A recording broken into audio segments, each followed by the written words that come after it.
Neno linatuambia ya kwamba tumevipiga vita vya imani. Mwaka mzima ulikuwa ni wa mashaka, wa magonjwa, wa maradhi, lakini umepigana navyo. Vita vya imani umepigana navyo.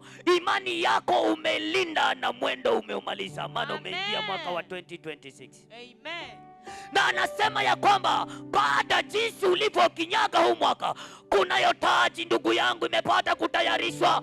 Kunazo baraka zimepata kutayarishwa. Kuna uzima umepata kutayarishwa. Maana Bwana anaenda kukuvalisha taji. Amen.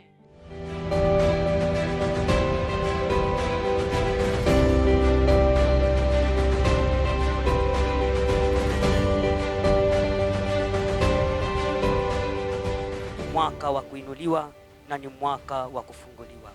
Ukamwanena na Amosi ya kwamba unaenda kuwaregesha watu wako walioacha miji yao maganjo, na ukasema ya kwamba wewe ndio utaenda kuwapanda, na utakapowapanda wewe mwanadamu ni nani akapate kuwang'oa.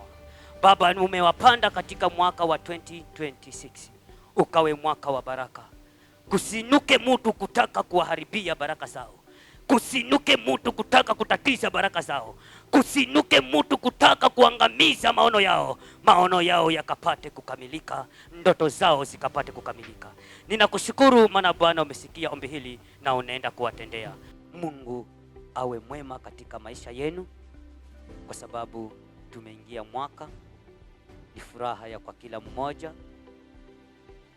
Bwana akapate kufanya huu mwaka uwe mwaka wa mafanikio, ukawe mwaka wa wewe kubarikiwa, ukawe mwaka wa wewe kwenda kuinuliwa, maana kunayo taji Bwana amekuandalia. Umemaliza kazi,